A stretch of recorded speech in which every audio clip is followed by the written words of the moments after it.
Assalamualaikum warahmatullahi wabarakatuh. Jumpa kembali sama saya di Pawon Misteri. Nah, kali ini saya akan membagikan satu cerita tentang ilmu pemikat, yaitu susuk. Bagaimana jadinya kalau perempuan yang memiliki susuk itu bertemu dengan laki-laki yang juga memiliki susuk? Seperti apa ceritanya? Mari kita mulai. Susuk sejudu. Siapa yang nggak tahu tentang kota Gudeg? Ya, Jogja. Di tahun 2010. Nat, aku mau tanya sama kamu. Emangnya kamu nggak ngerasa aneh? Tiap orang yang pakai susuk atau punya ilmu hitam nggak berani salaman sama kamu. Aku sih bodo amat, Yi. Toh bukan aku yang ngerasain. Lagian, aku tanya ayah sama mama. Jawabannya kompak. Kalau itu cuma perasaan aku. Lagian ya, Yi, hampir semua keluarga aku itu peka, kecuali aku. Dan mereka semi kejawen. Sama kayak kamu modelannya, ucap Nat. Yakin kamu? Aku sih yakin kamu beda, Nat. Lanjutku. Memang aku yang akhirnya mendorong Nat untuk lebih peka lagi. Sebutlah aku jahat, tapi ada satu peristiwa yang mengharuskan aku menjadi jahat ke Nat untuk membuka penutup dirinya. Yi, aku sebenarnya ngerti yang kamu maksud, cuma aku belum yakin aja. Aku tahu kenapa mereka gak mau jabat tangan aku. Alasannya apa? Almarhum kakek aku udah pernah cerita. Cuma aku gak nyangka imbasnya bakalan kayak gini, dimana aku dianggap aneh. Bayangin aja, Yi, semua diajakin salaman, giliran aku dicuekin. Pasti otak orang kan aneh-aneh mikirnya, sambung Nat sambil melihat keluar jendela. Susuk adalah sebuah benda yang dimasukkan ke dalam badan. Tapi ada juga susuk yang digunakan tanpa kita sadari bahwa itu susuk. Dengan cara minyak tertentu yang kita pakai ketika kita mandi. Parfum yang kita pakai ketika akan menemui orang penting. Itu susuk atau jimat. Setiap susuk punya peranannya masing-masing. Ada kastanya masing-masing. Biasanya yang berupa benda, wujud yang dimasukkan ke dalam tubuh, itu masih cetek. Tapi jika sudah berupa wangian yang dipakai ketika mandi, jangan ditanya seperti apa wujud penjaganya. Yang berupa benda seperti kita ketahui pada umumnya.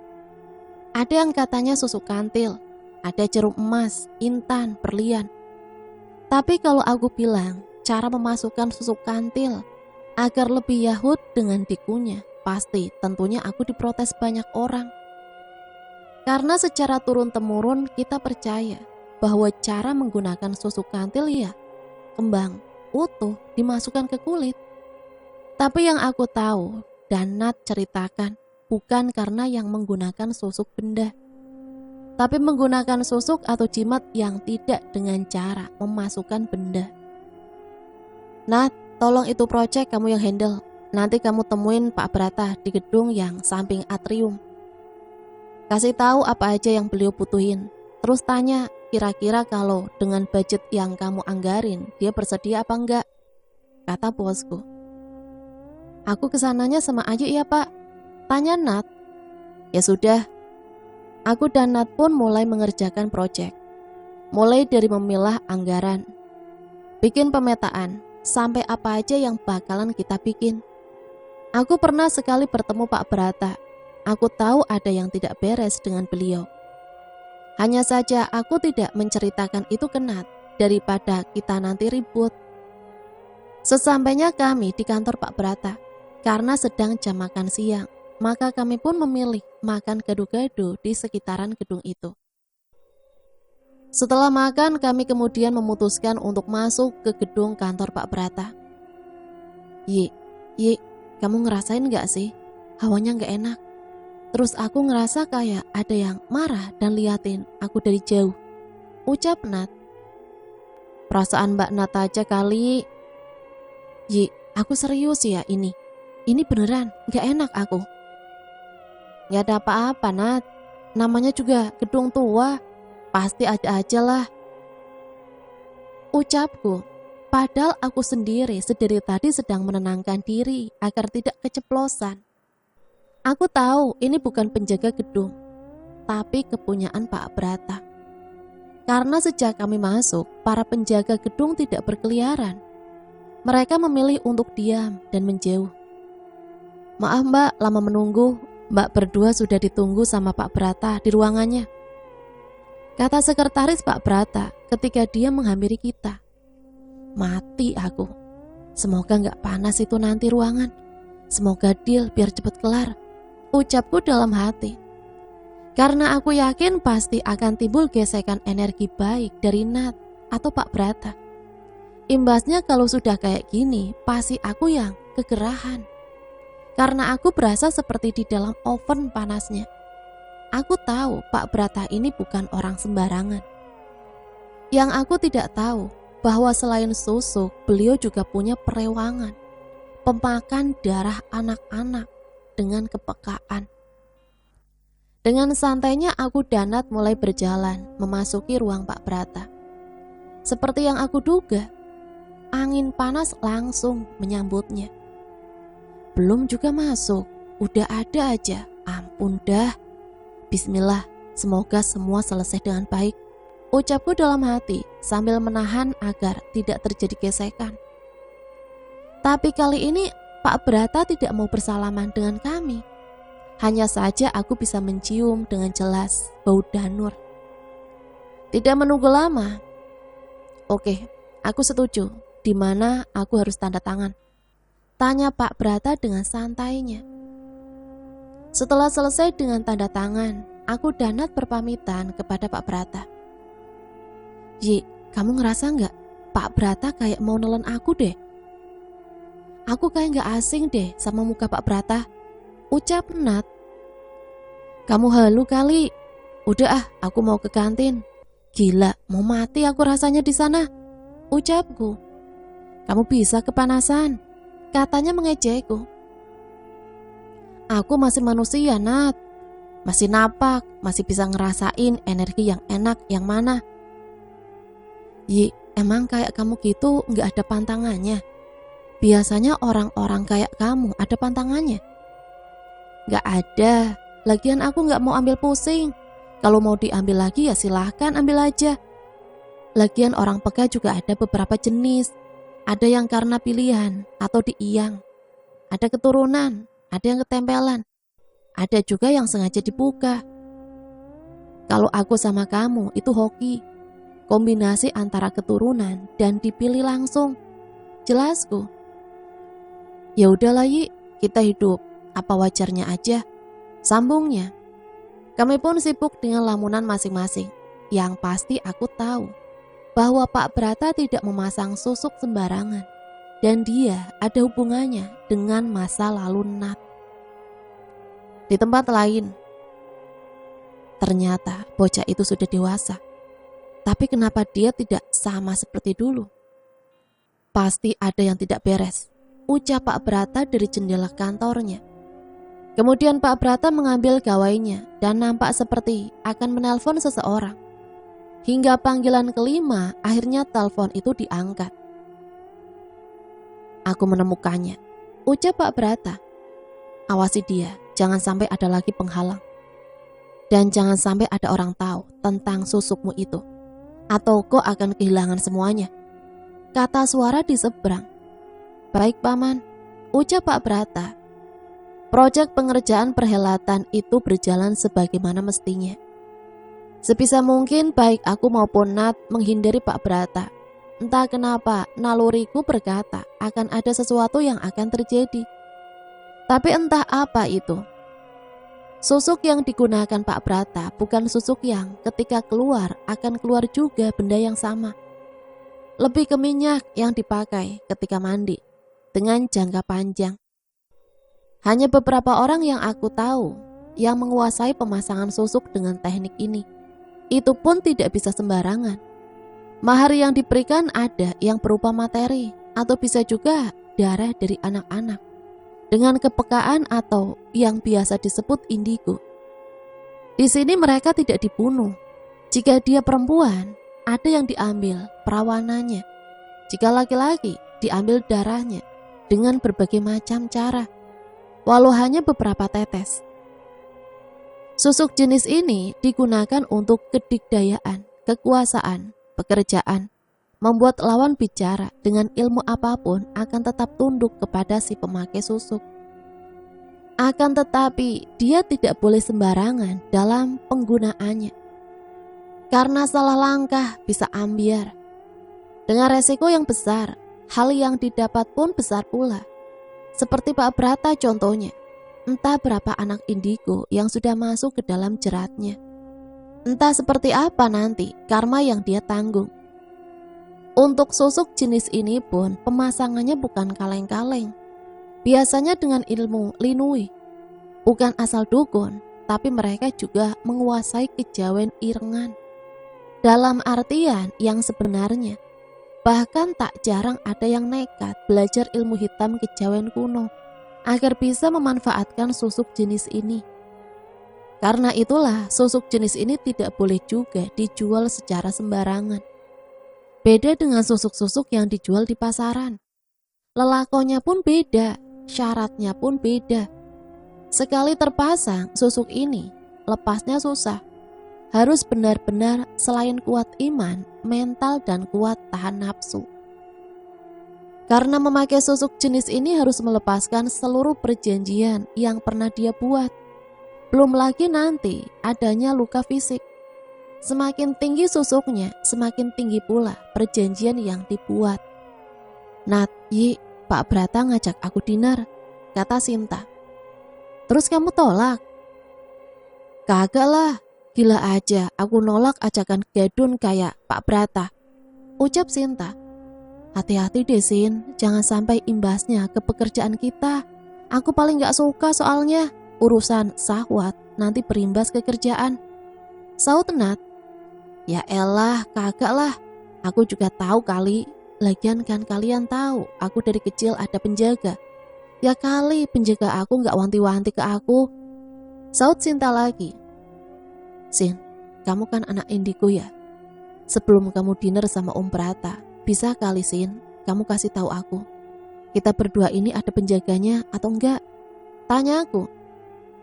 Apaan sih kamu? Indigo itu kan banyak tingkatannya. Aku gak bisa lihat kayak gitu-gitu. Aku cuma bisa tahu kalau ada yang sefrekuensi sama aku. Ucap Sinta dengan gaya ngeles khas. Aku gak mau tahu ya Sin. Pokoknya urusan kamu sama Pak Brata. Jangan sampai ke bawah ke kerjaan. Aku gak mau kerjaan aku berantakan gara-gara kamu. Aku habisin kamu kalau sampai itu kejadian. Ucap Nat dengan emosi yang menggebu-gebu. Aku tahu urusan kayak gitu gak akan bisa main-main sama Nat. Tapi dari pertemuan antara Sinta dan Pak Brata inilah semua misteri dan malapetaka dimulai. Malam harinya di salah satu tempat makan ternama di Jogja. Sin, kamu cantik banget malam ini, ucap Pak Brata. Sinta pun hanya tersenyum, simpul, tidak mampu menolak pesona Pak Brata. Hingga tanpa sadar sudah masuk ke dalam jeratnya. Mereka berdua makan malam layaknya sepasang kekasih yang sedang jatuh cinta. Tapi siapa sangka bahwa ada rencana lain dari keduanya. Mulai dari tatapan mata yang mesra, hingga godaan pun tak terelakkan lagi. Bukan, itu bukan malam pengantin bagi mereka, tapi malam malapetaka buat mereka. Karena disadari atau tidak, mereka saling menancapkan jeratnya satu sama lain.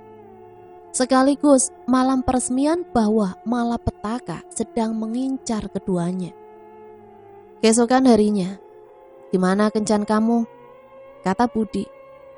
Lah katanya aku sama Nat doang yang tahu. Ini kenapa si Budi tahu juga? Emang kamu bertiga aja yang tahu.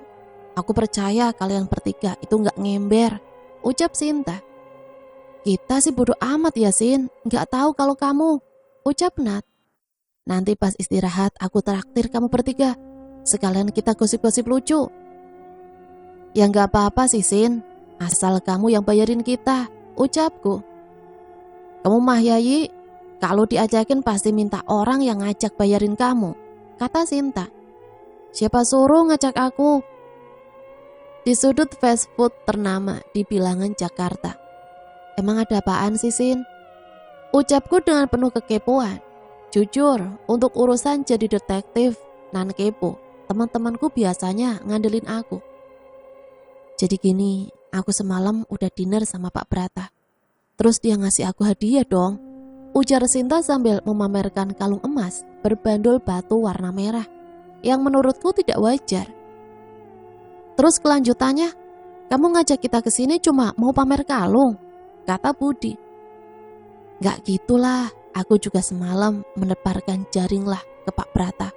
Laki-laki kayak Pak Brata, sama kayak laki-laki lain, gampang diikatnya, ujar Sinta. Maksudnya diikat? Aku masih menyimak dengan seksama arah obrolan ini. Aku tahu apa yang dimaksud Sinta, tapi aku gak berucap apapun karena aku lebih memilih untuk menghabiskan makananku. Ya gak gitulah Nat, kamu kebanyakan halus sih, jadi ngeres otak kamu. Bukan diikat kayak gitu maksud aku, ucap Sinta. Jadi aku pasanglah ajian buat naklukin Pak Brata. Tentunya dibantu penjaga aku, ucap Sinta dengan bangganya. Cari mati ini anak, batinku. Terus, demen nih aku kalau udah ke arah klinik, kata Budi. Pengen aku jitak rasanya, tapi burgerku lebih menggoda. Jadi aku diajarin sama nenek aku buat masang jaring ke orang yang aku mau. So far sih sukses ya. Ke gadun-gadun aku yang lalu dan ke Pak Brata aku dapat kalung kayak gini. Seloro Sinta. Kamu kenapa diem aja Yi dari tadi? Tanya Nat. Iya Yi, biasanya kamu paling hobi kalau cerita-cerita kayak gini, kata Budi menimpali Nat. Kalian gak lihat aku lagi asik makan? Jawabku asal. Emang kamu gak ngerasa aneh gitu Sin? Gak curiga gitu sama Pak Brata? Emang penjaga kamu gak ngomong apa-apa tentang Pak Brata? Tanyaku sejurus kemudian. Kagak lah, aku tanya penjaga aku katanya aman. Ya sudah aku pasang. Lagian aku gak ngerasa gimana-gimana sama Pak Brata. Beda hal sama Kohar, mantan gadun aku yang lalu. Itu aku ngerasa dia pakai. Nah kalau sama Pak Brata ini aman banget Yi, ucap Sinta. Kamu gak pernah tahu Sin, siapa dan apa yang kamu hadapin. Makin tinggi dan makin mumpuni orang itu akan makin susah dibacanya, ucapku sambil kemudian menyalakan rokokku. Kagak lah, kamu pikir penjaga aku orang sembarangan. Ngaco kamu Yi, ketus Sinta. Udah, pokoknya ya Sin, ingat pesan aku. Aku gak mau imbasnya ke kerjaan. Kasihan anak-anak lain kalau sampai imbasnya ke kerjaan. Banyak yang bergantung dari proyek ini. Jangan sampai karena ego dan nafsumu orang lain harus kena imbasnya, ucap Nat menegaskan. Iya, aku tahu Nat. Aku janji bakal tanggung jawab kalau ada apa-apa di kemudian hari. Janji Sinta. Semoga ya Sin, kata Budi. Setelah kejadian itu Sinta menjauhiku. Dia masih bertegur sapa dengan Nat, Budi dan yang lainnya. Tapi dia hanya bicara denganku tentang pekerjaan. Di luar itu kami nyaris tidak bertegur sapa. Karena buatku, ketika orang lain acuh, aku pun akan acuh. Tapi jika suatu hari orang tersebut meminta bantuan, maka aku pun akan membantunya. Tak terasa sudah hampir 6 bulan hubungan Sinta dengan Pak Brata. Seluruh kantor sudah tahu tentang hal ini. Desas-desus tentang Sinta pun sampai ke telinga bosku. Hingga akhirnya bosku memanggilku. Yi, kamu tahu kelakuan Sinta? Tanya bosku. Tahu Mas, kenapa emangnya? Sinta tahu nggak Brata itu siapa dan istrinya siapa? Tanya bos sekaligus kakak angkatku itu. Tahu kali, lagian dia udah gede. Dia bilang juga mau tanggung jawab. Udahlah, ngapain dipusingkan? Gak segampang itu Yi, katanya sambil membersihkan kacamatanya. Mas, nanti kalau dia butuh bantuan, dia bakal nyari. Dan untuk sementara ini, biarin aja dulu. Anggaplah ini proses dia menuju kedewasaan. Aku tahu kamu naksir Sinta, tapi bukan berarti dengan ini aku bakal ngebiarin kamu jadi bego. Seloroku. Iya, ayo makan. Mau sushi enggak? Tanyanya lagi. Dari awal aku tahu akan ada malapetaka. Bukan aku tidak mau mencegah itu terjadi, akan tetapi ketika aku cegah hal itu, maka tatanan semesta akan berubah. Dan pastinya akan ada orang lain yang akan mengalami hal yang seperti Sinta alami nantinya. Hari demi hari berjalan sebagaimana mestinya, sampai aku sadari bahwa penjaga Sinta sudah tidak pada tempatnya lagi. Nat, kamu mending tepuk punggung Sinta deh. Siapa tahu dia jadi sadar. Ucapku siang itu kepada Nat. Ngaco kamu, Yi. Kamu mau Sinta ngamuk apa? Main tepuk punggung orang sembarangan. Salah-salah anak orang, modar. Kata Nat. Ya kan siapa tahu, Nat. Siapa tahu setelah itu dia sadar gitu. Tangan kamu kan masih berfungsi buat ngebuang yang jelek-jelek. Ada Yi. Kamu aja sendiri sono. Aku tahu kamu udah gatel, tapi kamu diem. Sama aja kamu ngejurumusin teman kamu sendiri. Sekarang malah kamu nyuruh aku, sekate-kate kamu kalau ngomong. Kadang itu mulut suka hilang ayakannya, kata Nat. Ya nggak gitu Nat, kalau aku dibolehin juga aku bantuin kali. Tapi aku nggak diizinin, ntar aku kayak maling dong, ucapku. Lihat ntar aja Yi, kadang tangan aku suka refleks kok, ucap Nat. Dari jauh aku dan Nat melihat Sinta. Hanya kali ini, bukan aku saja yang merasa Sinta berbeda. Hampir seluruh anak-anak kantor menyadari perbedaan Sinta pagi ini. Aku hanya melihatnya dari kejauhan, karena mau aku jelaskan bagaimanapun tidak akan digubris. Dari kejauhan tampak ibu-ibu sosialita berjalan tergesa-gesa. Dan ketika sudah bisa menggapai Sinta, ibu itu kemudian menjambak rambut Sinta dari belakang. Sinta berteriak, "Kamu, lacur, yang didemenin laki aku kan? Harusnya sebelum kamu cari gedun, kamu mikir siapa lawan kamu. Main cantik, emang bisa ya kamu?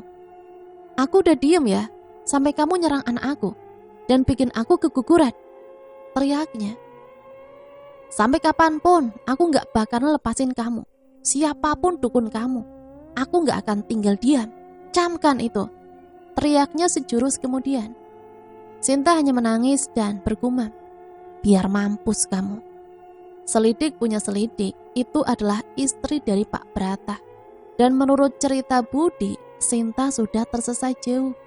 Makanya penjaganya pun enggan mendekat. "Sinta, ke dukun maksud kamu, Put?" "Enggak, Yi, dia belajar ilmu dari buku warisan leluhurnya. Aku gak tahu buku apaan. Yang jelas dari situ dia berubah." Aku tahu karena Sinta cerita, terus penjaganya ngomong ke aku lewat mimpi. Cerita Budi. "Kok kamu gak cerita ke aku, Put?" tanya Nat.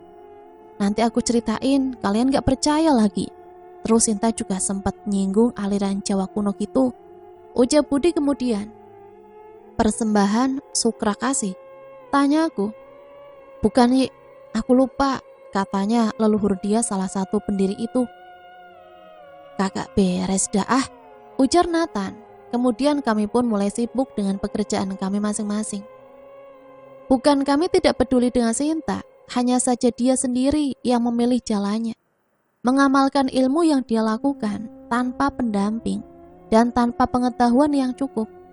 Tak peduli apa akibat terhadapnya. Hingga tak lama, "Nat, aku beli cake nih, kamu mau gak?" tawar Sinta kepada Nat. "Baca doa dulu Nat, kalau perlu minta ke Tuhan buat jaga kamu," ucapku. "Kamu kurang ajar ya Yi," teriak Sinta marah.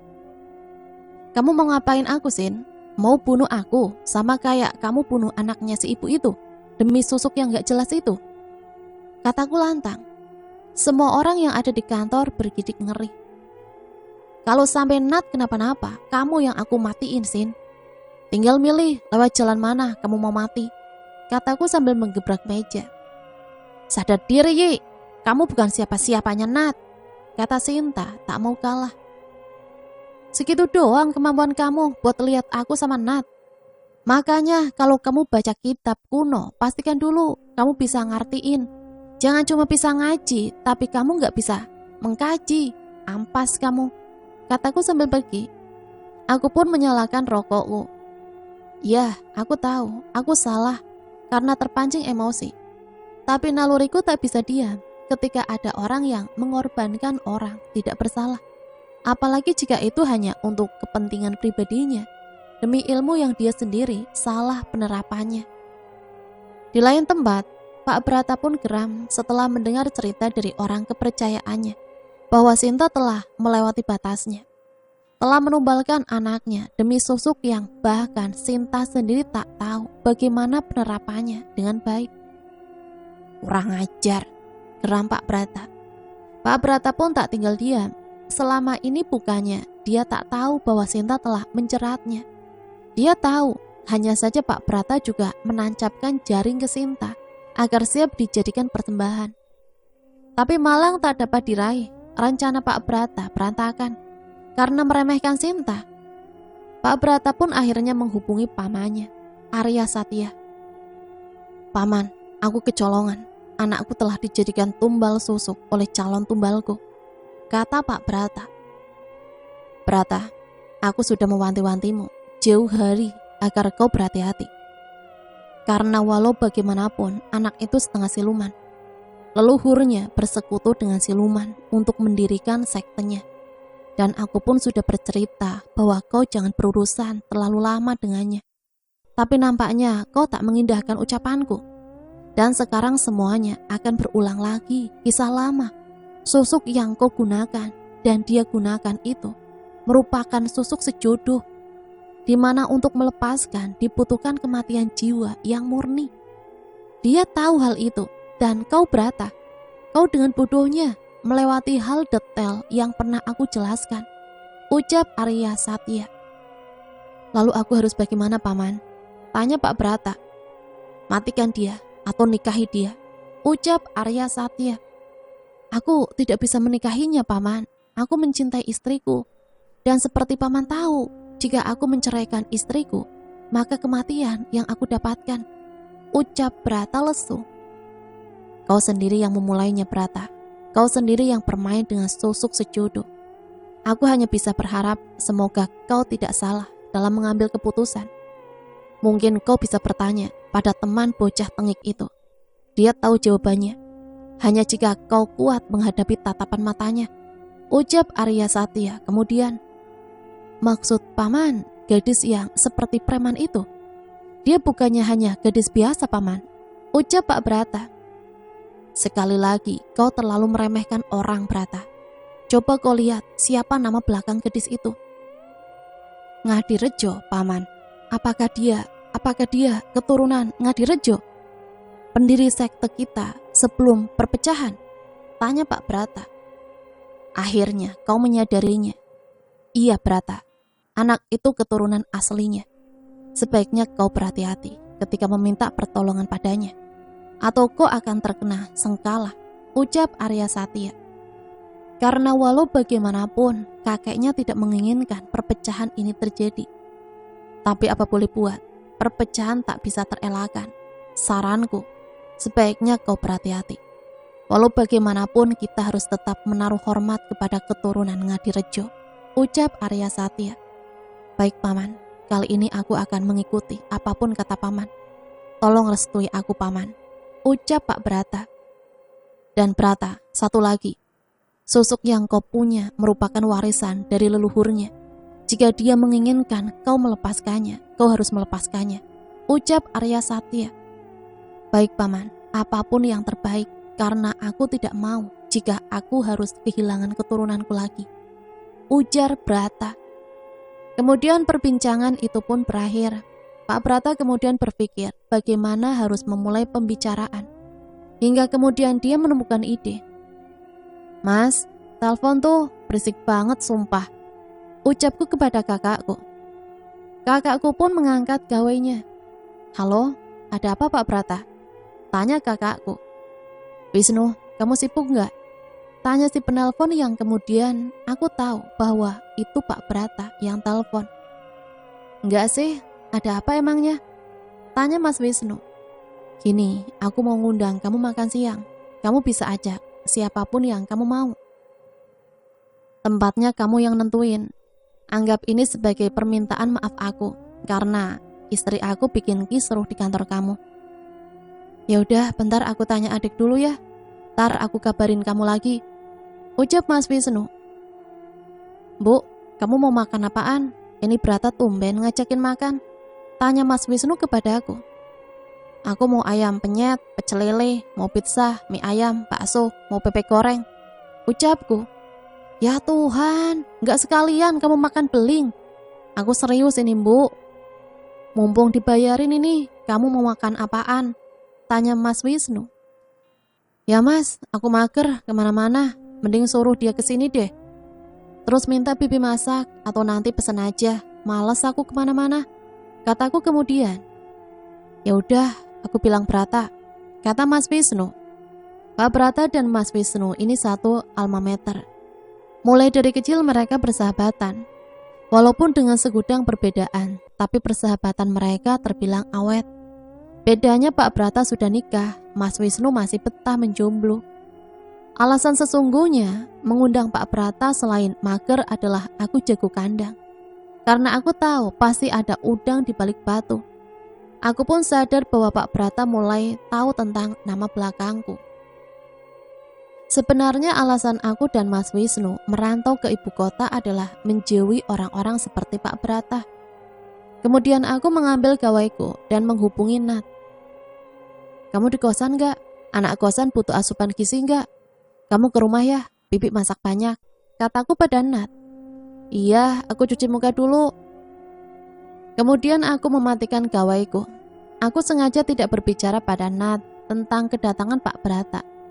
Karena aku ingin menjadi kejutan bagi keduanya. Tak lama kemudian terdengar bel rumahku berbunyi.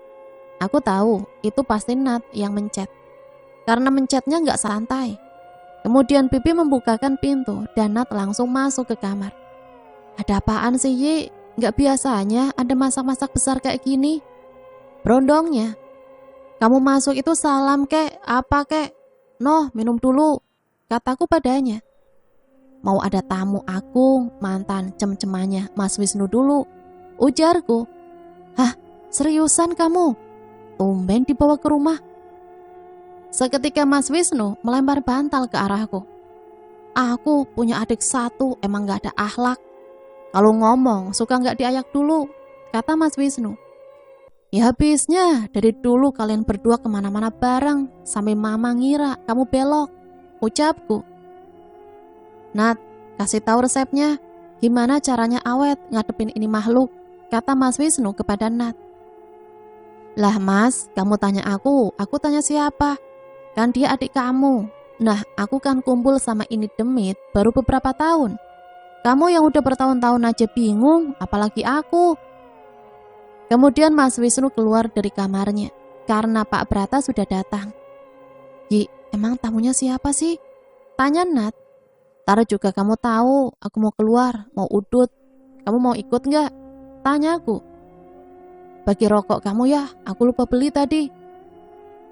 Aku pun melihat Pak Brata masuk, tapi aku memutuskan untuk tetap di teras belakang. Hei kupret, kok kamu gak bilang tamunya Pak Brata? Tanya Nat. Sengaja, jawabku sambil kemudian menghembuskan asap ke udara. Dari kejauhan aku melihat Mas Wisnu dan Pak Brata berjalan mendekat. Aku melihat paper bag dari bakery kenamaan yang ada di tangan kanan Pak Brata. Ia pun menyerahkan kue itu kepada Bibi untuk dipotong-potong dan sesudahnya Bibi menyerahkan kepada kami sekaligus minuman untuk kami berempat. Baca doa dulu mas kalau mau makan, tar dicampi-campi kuenya, ucapku. Mana mungkin lah, ucap Mas Wisnu. Aku gak berani Yi, aku gak bakal ngelakuin itu ke kalian, jawab Pak Brata. Iya, ke aku sama Mas Wisnu sih enggak, tapi ke Nat, ucapku. Kali ini aku datang dengan damai Yi, Nggak bisa apa kamu nerima aku kayak dulu lagi? Jadi kakak kamu lagi? Tanya Pak Brata. Buat aku, Mas Brata sekarang udah mati. Yang ada sekarang Pak Brata. Sejak kamu mutusin gabung ke sana, aku anggap kamu mati. Ucapku. Aku kesini mau minta tolong, Yi. Ucapnya sambil tertunduk lesu. Aku tahu bahwa gara-gara perbuatan Sinta, hidupnya tak sama lagi. Tapi apa boleh buat, nasi sudah menjadi bubur. Waktu tidak dapat diulang kembali. Aku pun tidak mau menyalahkan satu pihak karena sisi baik Sinta maupun Pak Brata salah. Dan mereka hanya benar menurut pendapatnya mereka masing-masing. Ini tangan aku, masa mau ngegambar Pak Brata? Ucap Nat. Gambar aja, kataku. Gak gitu juga, Mbok. Coba kamu salaman aja, Nat sama Brata. Kalau Brata pingsan biarin aja, ucap Mas Wisnu. Halah percuma salaman kalau Brata gak ikhlas. Udah Nat, gambar aja biar cepet kelar, kata aku. Beneran, digambar dong laki orang, kata aku. Kata kamu suruh gambar. Labil amat sih kamu, Yi. Lah, kok ambruk? Beneran pingsan dong. Gimana ini woi? Ucap Nat panik. Udah biarin aja, nanti juga bangun sendiri, kata Mas Wisnu. Tak lama kemudian Pak Brata pun tersadar. Badan aku lemas kayak di presto, aku kayak gak punya tulang, ucap Pak Brata. Malam ini kamu nginap, aku lepasin dulu susu kamu.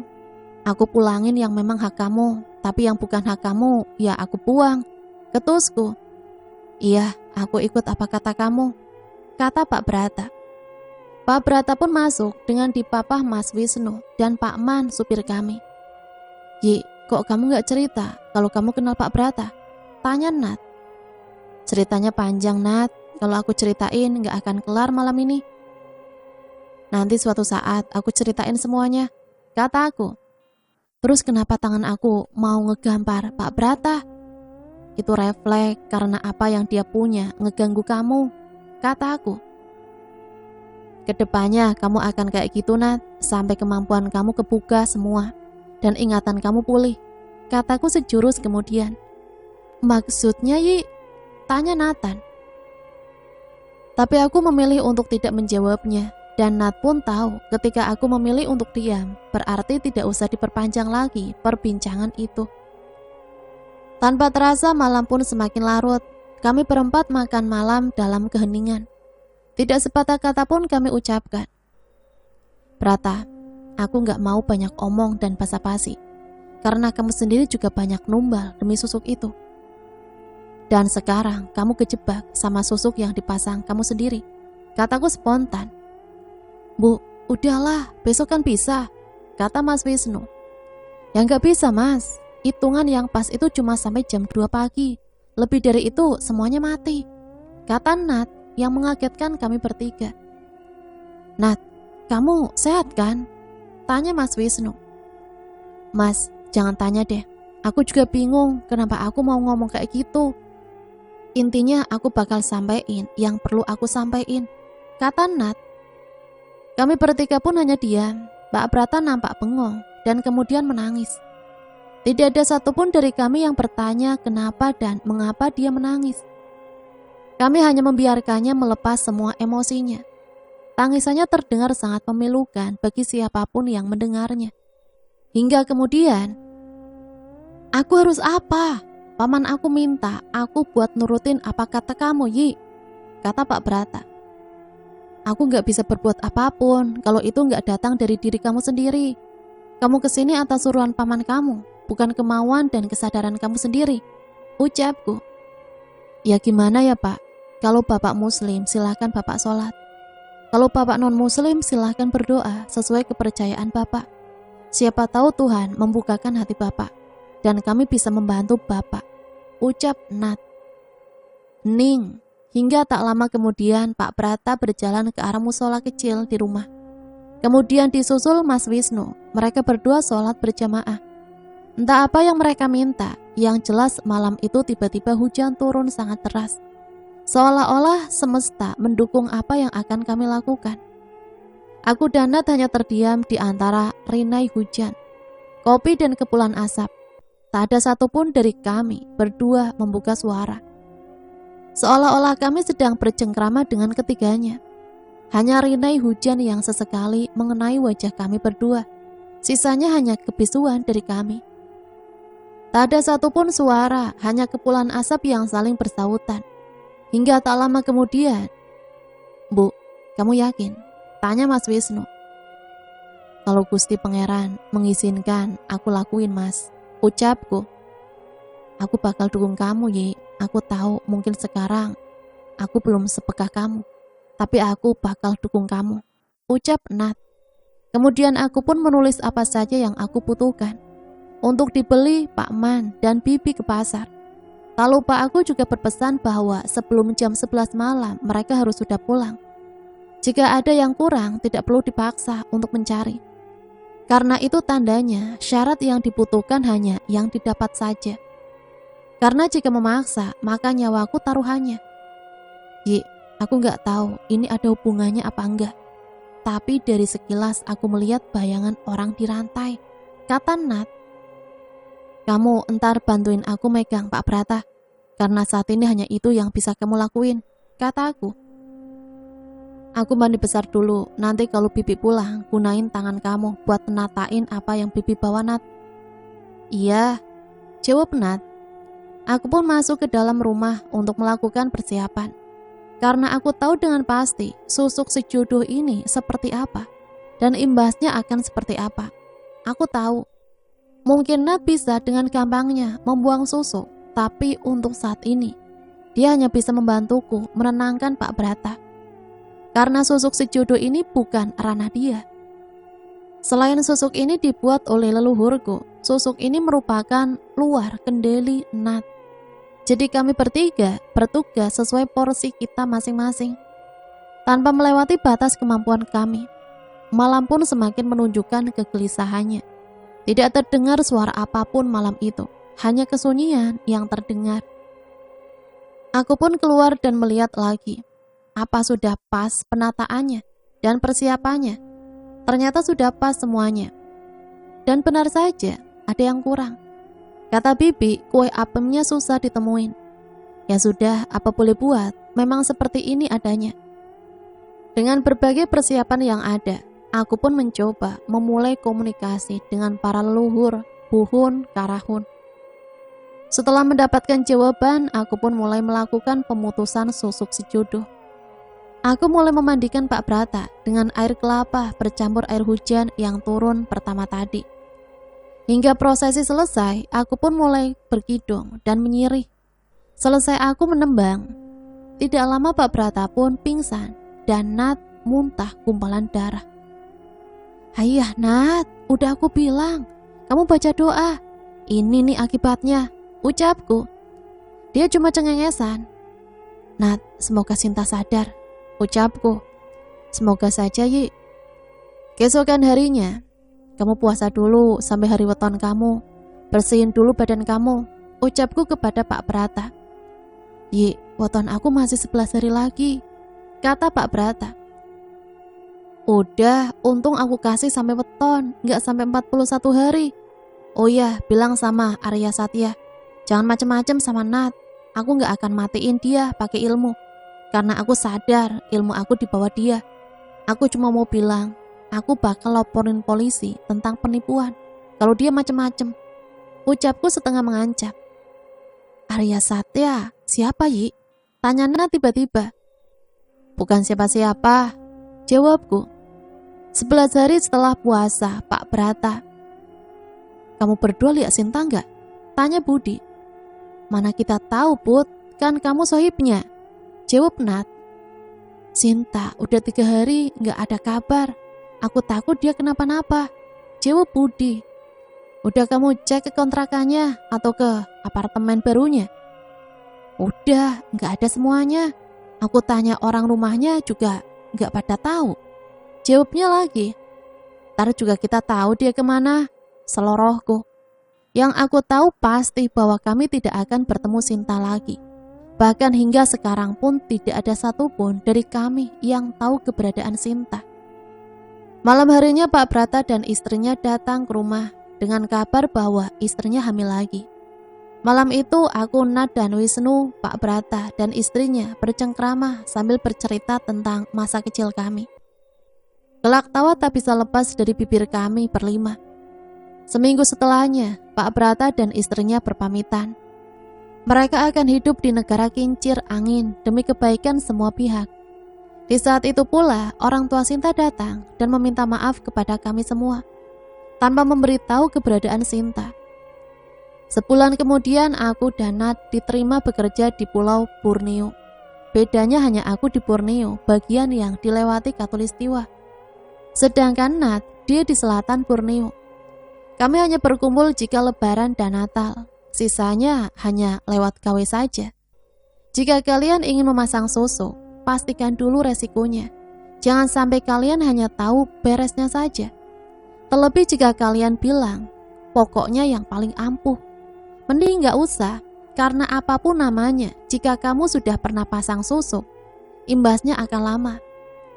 Walaupun susuk itu sudah hilang atau diambil kembali, tidak 100% kalian bisa terbebas dari pengaruh susuk itu. Masih ada sedikit sisa dan pengaruhnya. Hati-hati, jangan salah langkah. Apalagi terbujuk susuk yang tanpa benda, karena kalian tidak pernah tahu akibatnya. Bisa jadi kalian akan hilang seperti Sinta, atau sembuh seperti Pak Brata sampai sekarang. Banyak orang yang gak mau salaman sama Nat, bahkan pegawai kantor kami. Jika ambil tips dari Nat yang ditarik ujung uangnya, biar tidak bersentuhan dengan Nat secara langsung. 6 bulan setelahnya, aku mendengarkan lantunan lagu dari gawaiku. Kuliah jam ternyata pukul 4 pagi. Ternyata Nat yang menelponku. Kamu gila ya Nat, jam 4 telepon, masih pagi ini. Aku baru tidur jam 3 gara-gara diganggu kuyang. Kataku menyerocos. Yi, baca chat kamu makanya. Dari tadi kita semua chat kamu udah kayak orang mati, ucap Nat. Ntar aku juga baca, ada apaan sih? Tanyaku kemudian. Kita semua disuruh balik ke Jogja, katanya Sinta pulang. Ah, bodo amat, aku ngantuk. Klik kumatikan gawaiku dan lanjut mimpi. Pukul 13, aku pun terbangun. Gila, enak banget tidur aku. Kapan lagi hari libur bisa tidur panjang? Kemudian aku pun melihat gawaiku. Ternyata sudah penuh dengan chat dan panggilan tak terjawab. Kemudian aku pun menelpon Budi karena panggilan dia yang terbanyak. Allahu Akbar, Ayi, kamu hidup juga akhirnya. Kita di sini semua telepon kamu. Tapi kamu malah molor, cerocos Budi. Waalaikumsalam, aku masih ngantuk, kataku. Aku gak ngerti lagi, kamu mesti balik ke Jogja sekarang. Ini Nat udah di sini, kata Budi. Woi, kamu kata tiket Pontianak ke Jogja itu kayak tiket masuk Dufan. Aku belum gajian, kataku. Seenaknya saja dia menyuruhku pulang. Aku pesenin tiketnya, kata Pak Brata. Loh, kok ada Pak Brata? Belum sempat aku bertanya, dia sudah mematikan sambungannya. Dasar bapak-bapak, kebiasaan. Anak muda belum selesai ngomong, udah dimatiin. Awas saja kalau ketemu. Siang itu kuhabiskan dengan rebahan dan merenung. Ada apa sebenarnya? Ada kejadian apa yang membuat mereka semua berkumpul? Ingin rasanya kulanjutkan tidurku, tapi ternyata sebuah pesan masuk di gawaiku. Ditambah dengan foto tiket pesawatku yang akan terbang 3 jam kemudian. Emang gak ada yang waras sepertinya. Dikira di sini ke bandara dekat. Lihat saja, aku akan meminta ganti rugi ke mereka semua. Kemudian aku pun mandi, berganti baju, membawa perintilan seperlunya. Dan sampai akhirnya aku tiba di Jogja. Ini emang ya mereka semua. Nyuruh orang pulang, tapi gak ada yang jemput. Kadang aku heran dengan pola pikir mereka semua. Bukannya aku terlalu manja, cuma kadang mereka terlalu berlebihan dalam menanggapi sesuatu masalah seperti sekarang ini. Seharusnya ini simpel, tapi entah kenapa mereka sengaja merumitkan hal ini. Aku sengaja tak membaca chat mereka, karena aku tahu ada kejadian apa. Hanya saja aku ingin menikmati sedikit fasilitas. Selain itu, aku memang rindu pulang. Rindu suasana rumah. rindu suasana Jogja, rindu semuanya, dan aku ingin menjauh sesaat dari teror kuyang. Konon kabarnya kalau kita nyebrang pulau, mereka tidak bisa mengejar kita. Tak lama aku pun sampai di rumah. Aku sengaja lewat pintu samping, biar mereka semua tidak menyadari kedatanganku. Satu persatu aku perhatikan wajah mereka yang tegang. Lalu kemudian aku pun masuk dan menaruh paper bag di meja. "Nih pengkang, belum pernah nyoba kan kalian?" kata aku. "Kamu bener-bener ya Yi, kita lagi mikir, kamu malah makan," kata Budi. "Makan dulu, baru mikir. Lagian terkadang kalian itu terlalu membesarkan masalah. Hal simpel kalau sama kalian gak bakalan jadi simpel," kataku sambil menikmati pengkangku. "Yi, jawab jujur, kamu tahu gak kalau Sinta hamil?" tanya Mas Wisnu. "Tahu, anaknya cowok, mirip Brata," kata aku. "Kok kamu gak cerita sih Ki?" kata Nat sambil meraih pengkang di meja. "Karena emang bukan kapasitas aku buat cerita," jawabku. "Kok kamu tega Yi?" kata Pak Brata. "Kalau aku cerita, aku yang kenapa-napa. Emangnya kalau aku mati kalian semua mau tanggung jawab? Kagak kan?" "Udah siap jawab ke bapak aku, nyampein kalau anaknya mati karena beginian," jawabku dengan nada tinggi. "Ya kan kita nggak tahu Yi," kata Nat. "Makanya kalau nggak tahu itu mending diem. Kalian pikir aku ini bukan manusia? Nyelamatin Sinta sama anaknya, sama aja aku bunuh diri. Karena aku jadi gantinya. Sampai sini kalian semua paham?" Emosiku. "Sekali lagi kalian nuduh aku ambilin kalian pisau satu-satu. Bunuh aku aja sekalian. Biar bapak dan ibu aku tahu mesti ziarah kemana," kata aku. Jujur aku masih emosi dengan mereka. Untuk apa mereka memintaku pulang jika hanya ingin menyalahkanku? Tak lama aku pun pergi ke teras, menenangkan pikiran sekaligus menyalahkan rokokku. Andai mereka tahu resikonya, andai Nat udah balik, andai Mas Wisnu gak bucin sama Sinta, andai Pak Brata gak celat-celup sembarangan. Tapi aku hanya bisa berandai-andai. Aku lelah selalu dalam posisi terpojok dan disalahkan jika dalam kondisi seperti ini. Sinta itu memang dia yang tidak mau ditolong. Dia yang memilih jalannya. Mereka kira aku tidak mewanti-wantinya. Sudah berkali-kali aku mencoba, tetapi hasilnya dia tetap pada pilihannya. Kemudian Budi menghampiriku. Aku tahu di antara mereka, hanya Budi yang tidak akan diam saja ketika aku menjauh. Budi akan selalu berusaha menenangkanku, sampai aku sendiri sudah memutuskan untuk menyudahi perannya. Selalu seperti itu. "Yi, aku tahu kamu capek. Aku juga tahu gak seharusnya kita ngepost kamu. Tapi kita gak punya pilihan," kata Budi sembari menyodorkan secangkir coklat dingin kesukaanku. "Aku cuma mau tenang, Bud. Kasih aku waktu istirahat aja. Mereka gak bisa. 30 menit aja," pinta aku. Kami pun terdiam, sibuk dalam lamunan masing-masing. Hingga tak lama kemudian Pak Brata menghampiri kami. "Maaf Yi, maafin aku karena kejadian tadi. Aku bingung Yi." "Ya kamu bodoh, celap-celup sembarangan, pakai pengaman makanya. Gak cerdas sama sekali," kata aku. "Sekarang di mana bayi itu?" tanyaku mendadak. Aku melihat wajah mereka pias. "Kamu dari mana tahu tentang bayi, Bu?" tanya Mas Wisnu. "Gak perlu kalian tahu, aku tahu dari mana. Sekarang aku cuma mau tahu bayinya ada di mana," ucapku menegaskan. "Di rumah orang tua Sinta. Tadi kami udah lihat bayinya kok. Sekarang anterin aku ke sana. Sekarang ya, gak pakai nanti dan gak pakai banyak tanya. Nanti kalian semua tahu jawabannya. Dan biarin aku tidur selama perjalanan. Aku masih ngantuk," kataku sambil menaruh gelas di meja. Benar saja, selama 3 jam perjalanan ke rumah Sinta, aku pun tertidur. Untung saja jalannya cukup lenggang. Tidak padat merayap seperti biasanya. Kemudian sampailah kami di rumah Sinta. Dari kejauhan aku bisa melihat wajah Aki dari Sinta. Ya, itu semua memang tidak 100% kesalahan Sinta. Ada Pak Brata yang turut andil. baik secara disadari maupun tidak disadari. Aku pun tahu jika bukan karena pamannya, mungkin Aki Awi atau kakek Sinta sudah mencincang Pak Brata. Aku sih tidak peduli, karena yang aku pedulikan hanyalah bayi Sinta. Bayi yang tidak bersalah, yang harus menanggung kedunguan kedua orang tuanya, hingga menyebabkan dia tinggal di antara dua alam, dua dimensi.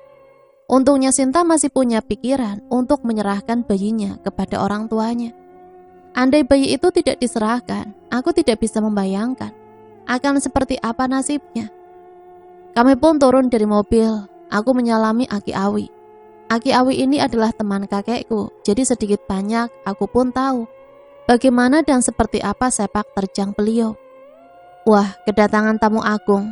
Mari Neng, masuk, lama gak ketemu, ucap Aki Awi. Aku sekarang di Kalimantan Ki, jadi aku udah jarang pulang. Ini juga bisa pulang karena mendadak. Malah reunian sama Aki, seloroku. Neng mah bisa aja. Ini temannya yang cewek diajak masuk Neng. Dari baunya sepertinya Aki tahu, ucap Aki Awi. Nanti saja Ki, biarkan dia sendiri yang bertanya. Aku tahu Aki penasaran, tapi bukannya ada yang lebih penting lagi Ki, ucapku kemudian. Kalau bicara sama kamu itu sama kayak bicara dengan almarhum kakek kamu. Kalau nggak pakai seloka, to the point, kata Aki Awi. Ye Aki, namanya juga cucunya. Nanti kalau nggak mirip malah bingung. Aku ini cucu siapa? Candaku dan disambut gelak tawa banyak orang. Aku tahu Aki Awi pasti mengenal apa yang menutup diri Nat. Tapi aku juga tahu bahwa Nat belum waktunya untuk tahu. Dan fokus kami saat ini adalah ke bayi Sinta. Bayi yang tidak bersalah, yang menanggung akibat perbuatan dungu kedua orang tuanya. Bayi yang masih harus diselamatkan dari pengikut kedua sekte kuno, agar tidak menimbulkan gesekan yang lebih parah lagi. Kami pun dipersilahkan untuk masuk ke dalam rumah. Hanya saja kali ini Mas Wisnu dan Pak Brata tidak diperkenankan untuk ikut masuk. Jujur ketika pertama kali aku melihat bayi itu, aku jatuh hati. Bagaimana tidak? Perpaduan Indonesia, Belanda, Pakistan, tampan sekali.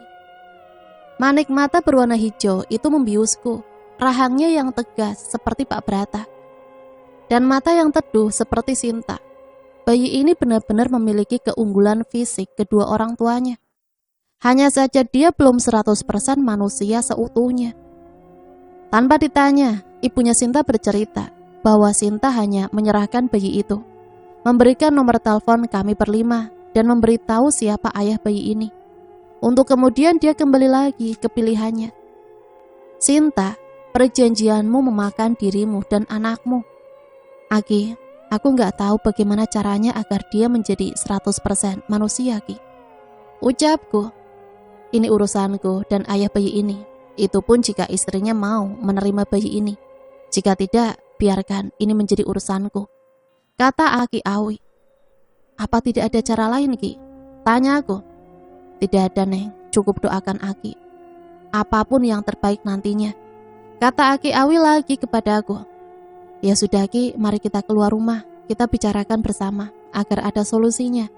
Walau bagaimanapun bayi itu tidak bersalah. Kemudian kami pun keluar dari rumah.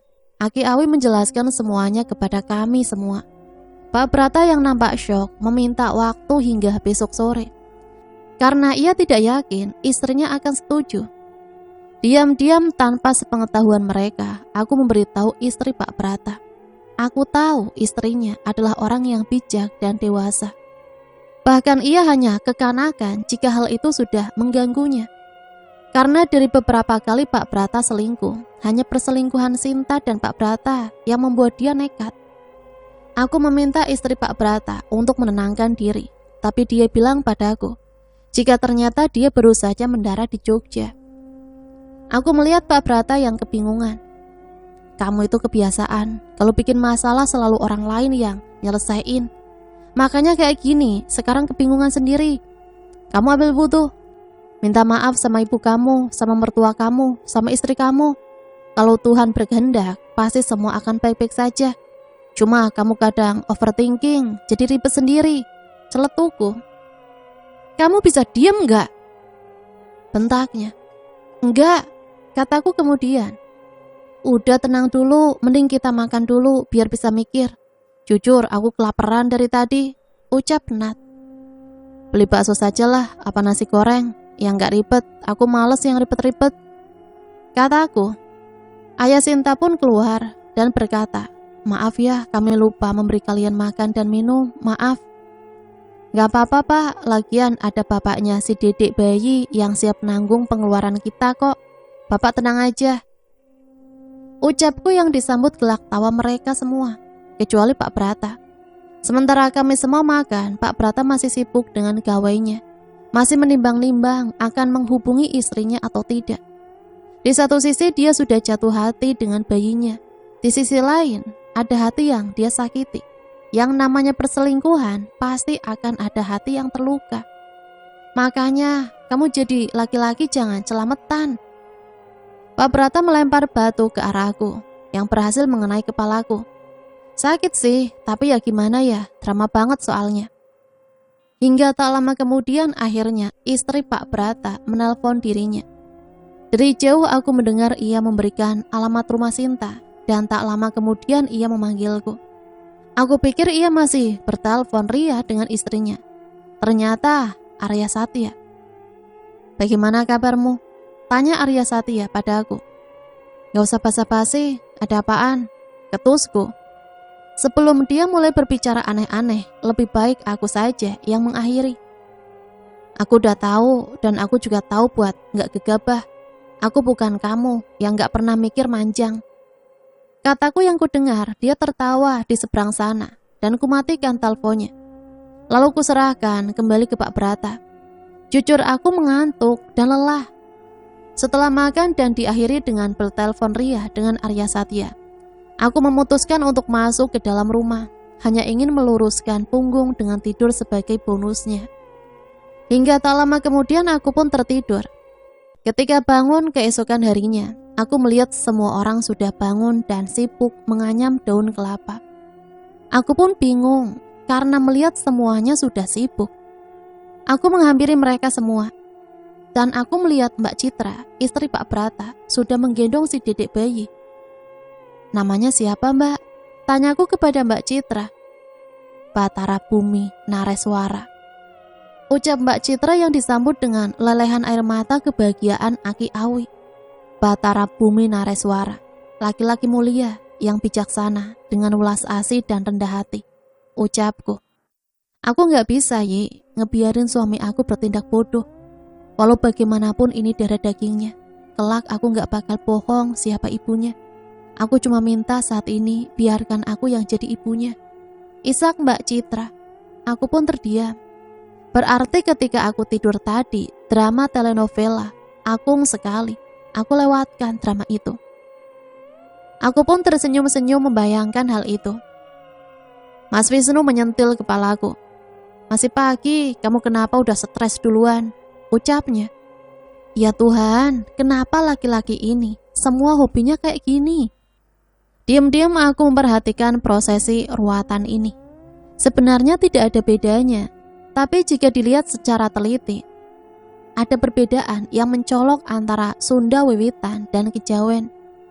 Dari gunungan dan tata cara kirapnya, ada perbedaan penataan dan urutannya juga beda. Tepat tengah hari ketika matahari pada puncaknya, prosesi ini, ruatan dimulai. Tak berapa lama turun hujan. Aku kira ini gagal, tapi ternyata menurut Aki Awi, ini tandanya upaya kami direstui. Setelah semua prosesi dan pelarungan, kami pulang kembali ke rumah Sinta untuk proses selanjutnya. Aku sudah berjanji bahwa aku tidak akan gegabah. Aku hanya akan membantu jika diperlukan saja. Ketika sampai di rumah Sinta, tak lama Nat mengalami kesurupan. Arwah leluhur dia mulai menari-nari kuno yang bahkan aku sendiri tidak tahu namanya. Aku melihat Aki Awi, tapi Aki pun hanya diam. Aku pun melakukan hal yang sama. Tidak ada satupun dari kami yang mendekat, karena ketika mendekat seakan ada energi yang membuat kita terpental. Maka kami hanya bisa menanti hingga semuanya selesai. Tak lama setelahnya Nat pun pingsan. Kami memindahkannya ke dalam ruang tamu. Lalu aku bisa melihat Pak Brata dan Aki Awi sudah mengganti pakaian mereka. "Mari kita lakukan," kata Aki Awi kepada Pak Brata. Kemudian Aki Awi dan Pak Brata pergi berjalan kaki tanpa menggunakan alas kaki. Aku melihat Bumi yang tampak tertidur pulas di pangkuan Mbak Citra. Lalu aku pun mendekati Mbak Citra. "Bentar lagi lahiran ya Mbak?" tanya aku. "Iya Yi," jawabnya dengan aura khas kebahagiaan seorang ibu. "Apapun yang terjadi Yi, Bumi ini anak aku. Walau nantinya dia cacat sekalipun, dia tetap anak aku," ucap Mbak Citra lebih lanjut. "Bumi gak akan cacat Mbak," ucapku lalu terdengar suara. "Anjir, badan aku lemes banget," teriak Nat. "Ya lagian, kamu juga kegayaan sih Nat," tawa aku. Kemudian aku melihat Nat bangun dan kemudian berjalan keluar. Dia mengambil rokoknya, entah apa yang mengganggu pikirannya. Aku pun menghampirinya, tapi aku tidak ingin bertanya apapun. Aku hanya ingin ia tahu bahwa aku ada. Kami berdua seperti mengulang masa itu. Masa di mana hanya kepulan rokok dan suara rinai hujan serta nyanyian kodok saling bersautan. Aku ingin bertanya, tapi ada yang menahanku. Maka aku pun membiarkan kami duduk dalam keheningan. Tak lama setelahnya, aku mendengar teriakan dan tangisan bahagia Mbak Citra. Ya Allah, Bumi!" teriaknya. Kami semua pun menghampiri Mbak Citra dan Bumi pelan-pelan. Bau anyir dari badan Bumi berganti menjadi bau bayi. Kulit Bumi yang tersisik pun rontok secara perlahan-lahan. Bahkan bibir Bumi dapat bergerak. Tak lama kemudian, rambut Bumi yang seperti bergelung pun menjadi terurai. Akhirnya Bumi membuka matanya dan ia pun menangis sekencang-kencangnya. Akhirnya tangis Bumi terdengar. Tangisan pertamanya dan ia menjadi manusia seutuhnya. Tidak lagi hidup di antara dua dimensi. Sukma dan rohnya menjadi utuh, menjadi satu kembali. Dan dari kejauhan Aki Awi dan Pak Brata berjalan memasuki rumah. Ayah Sinta mendekati Pak Brata dan berucap, "Selamat Pak, silahkan Bapak yang mengazankan." Tak lama terdengar lantunan azan dari mulut Pak Brata. Aki Awi tersenyum padaku dan berbisik, "Sudah Neng, aman semuanya, tinggal nanti untuk Nat." Aku pun mengangguk, bukan saatnya, tapi yang aku tahu pasti. Kami semua akan berkumpul lagi, tapi dengan kondisi bahagia lainnya, dan dengan drama yang berbeda. Bumi tumbuh menjadi seorang anak yang lucu, cerewet, dan menggemaskan. Kami reunian jika mereka pulang ke tanah air. Bumi mempunyai adik perempuan yang tidak kalah comelnya, Betari namanya. Jika mereka ke tanah air, mereka tak henti-hentinya menggangguku. Bahkan tak jarang jika aku ketahuan dekat dengan lawan jenis. Jika ada mereka akan memanggilku ibu. Sehingga tak jarang, karena panggilan mereka membuat beberapa orang menjauh. Kata mereka, semua lawan jenis yang dekat denganku harus atas seleksi mereka. Iya, mereka terlalu overprotective untuk anak seusianya. Nah, itulah sepenggal cerita yang bisa saya bagikan. Semoga cerita ini bisa menghibur teman-teman semua ya. Sampai di sini saya pamit undur diri, mohon maaf apabila banyak salah kata. Sampai berjumpa kembali di cerita-cerita selanjutnya. Matur suwun, wassalamualaikum warahmatullahi wabarakatuh.